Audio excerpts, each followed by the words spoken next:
Captain அண்ணன் பிரபாகரன் என்று எல்லோரும் அழைக்கப்படுகின்ற என் அருமை அண்ணன் விஜயகாந்த் அவர்களுக்கு இன்று முதலாம் ஆண்டு நினைவேந்தல்.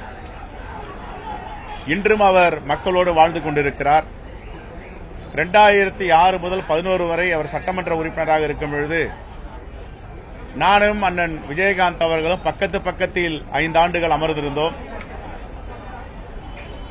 ஒரு அசைவும் ஒரு பேச்சும் தமிழ்நாட்டு மக்களுக்கு ஏதாவது செய்ய வேண்டும் என்று துடிதுடிப்புடன் இருப்பவர், இயற்கையாக பேசக்கூடியவர். அவருடைய சட்டமன்ற உரையாகட்டும், நட்போடு சொந்த தம்பியை போல் பழகுவதாகட்டும், என்னிடம் பேசும்பொழுதெல்லாம் தமிழ்நாட்டு மக்களை பற்றியும் எதிர்காலத்தை பற்றியும் நிறைய கலந்துரையாடி இருக்கிறார்.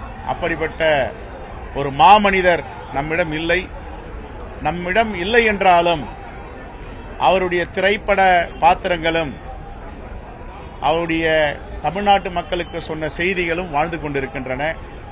தமிழ்நாடு காங்கிரஸ் கமிட்டியின் சார்பாக அண்ணன் விஜயகாந்த் அவர்களுக்கு எங்களுடைய நினைவேந்தலை இங்கே செலுத்தியிருக்கிறோம், மலரஞ்சலி செலுத்தியிருக்கிறோம். அவருடைய பிள்ளைகள் அவரை போன்றே பொது வாழ்க்கையில் சுறுசுறுப்பாக இயங்கிக் கொண்டிருக்கிறார்கள். அவர்களுக்கு நம்முடைய வாழ்த்துக்களை சொல்ல கடமைப்பட்டு இருக்கிறோம். அவர் இட்ட பணி தமிழ்நாட்டினுடைய வளர்ச்சி, தமிழ்நாட்டு மக்களுடைய எதிர்காலம். அதை வைத்து அவர் ஆரம்பித்த கட்சி செயல்படும் என்று முழுமையாக நாங்கள் நம்புகிறோம். மீண்டும் ஒரு முறை அண்ணன் விஜயகாந்த் அவர்களுக்கு எங்களுடைய முதலாம் ஆண்டு நினைவேந்தலில் மலரஞ்சலி செலுத்தி விடைபெறுகிறோம்.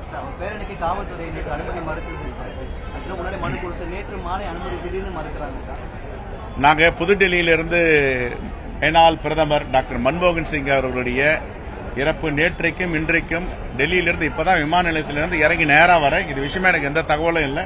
நான் விசாரிச்சு சொல்றேன். அது மாதிரி காவல்துறை அனுமதி மறுத்திருக்க வாய்ப்பில்லை. என்ன நான் கேட்டு சொல்றேன். தேங்க்யூ.